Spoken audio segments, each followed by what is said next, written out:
ദൈവത്തിൽ വിശ്വസിക്കുന്ന ഓരോ ദൈവമക്കളും എക്കാലവും ദൈവമഹത്വം വെളിപ്പെടാനായി പ്രാർത്ഥിക്കുന്നവരാണ്. നിങ്ങളുടെ ജീവിതത്തിന്റെ ശൂന്യാവസ്ഥകൾ മാറി അവിടെ ദൈവമഹത്വം വെളിപ്പെടത്തക്ക രീതിയിൽ ഒരു ദൈവപ്രവൃത്തി ഉണ്ടെന്ന് വിശ്വസിക്കുന്നവരാ നാം ഓരോരുത്തരും. ഞാൻ ഹബക്കൂക്കിന്റെ പ്രവചനത്തിൽ നിന്ന് ഒരു വാക്യം നിങ്ങളെ വായിച്ചു കേൾപ്പിക്കാം. ഹബക്കൂക്കിന്റെ പ്രവചനം 2-ാം അധ്യായത്തിന്റെ 14-ാമത്തെ വചനം.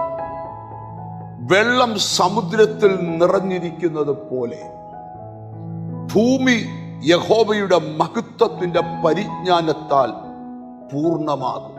സ്തോത്രം. ഇതിനകത്തൊരു ആത്മീക വെളിപ്പാടാ പറയാനുള്ളത്. കരഞ്ഞു നിലവിളിക്കുന്ന ചില വിഷയത്തിൽ ഒരു ദൈവ മഹത്വം വെളിപ്പെടുവാൻ പോവുകയാണ്. അതെങ്ങനെ വെളിപ്പെടുമെന്ന് ചോദിച്ചാൽ, വെള്ളം സമുദ്രത്തിൽ നിറഞ്ഞിരിക്കുന്നത് പോലെ ഹല്ലേലൂയ ദൈവ മഹത്വം കൊണ്ട് നിന്റെ ലൈഫ് ദൈവം നിറയ്ക്കാൻ പോവുകയാണ്. സ്തോത്രം. ഹല്ലേലൂയ. വചനത്തിന്റെ വെളിപ്പാടുകളിലോട്ട് നമ്മൾ പോകുമ്പോൾ ജീവിതത്തിന്റെ ശൂന്യാവസ്ഥകൾ എന്ന് മാറുമെന്ന് ചോദിക്കുന്ന ആൾക്കാരുണ്ട്. സ്തോത്രം. ഹല്ലേലൂയ. എന്നും എനിക്ക് പരാജയമേ ഉള്ളൂ, എന്നും എനിക്ക് തകർച്ചയേ ഉള്ളൂ, എൻ്റെ ലൈഫിൽ ഞാൻ ദൈവത്തെ സേവിക്കാൻ ഇറങ്ങിയിട്ടും ഒരു ദൈവമഹത്വം വെളിപ്പെടുന്നില്ലല്ലോ, ഒരു ദൈവ സാന്നിധ്യം വെളിപ്പെടുന്നില്ലല്ലോ, ഒരു ദൈവകൃപ വെളിപ്പെടുന്നില്ലല്ലോ. അങ്ങനെ ചോദിക്കുന്ന നൂറുകണക്കിന് ചോദ്യങ്ങളുണ്ട്. നിങ്ങളോട് ദൈവം സംസാരിക്കുക. ഹല്ലേലൂയ. സാഹചര്യങ്ങൾ മാറാൻ പോവുക.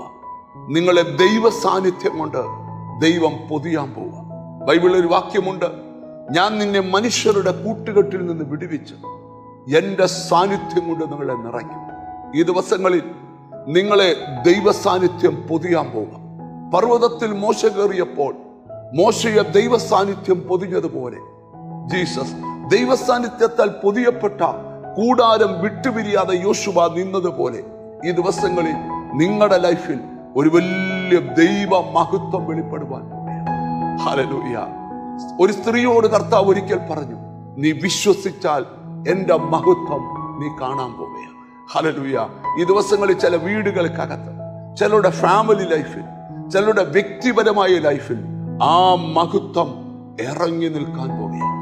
നമുക്കൊന്നിച്ച് പ്രാർത്ഥിക്കാം. കർത്താവേ, ഭൂമി വെള്ളം കൊണ്ട് നിറഞ്ഞിരിക്കുന്നത് പോലെ യഹോവയുടെ മഹത്വത്തിന്റെ പരിജ്ഞാനത്താൽ പൂർണ്ണമാകാൻ പോവുകയാണ്. ഒന്നിച്ച് പ്രാർത്ഥിക്കാം. കാരുണ്യവാനായ ദൈവമേ, സ്വർഗ്ഗസ്ഥ പിതാവേ, അങ്ങയുടെ സാന്നിധ്യം ജനത്തെ മൂടുന്നത് കൊണ്ട് സ്തോത്രം. ഹല്ലേലൂയ. ഈ ദിവസങ്ങളിൽ നിന്റെ മക്കളുടെ മേൽ വലിയ മഹത്വം ഇറങ്ങട്ടെ എന്ന് പ്രാർത്ഥിക്കുന്നു.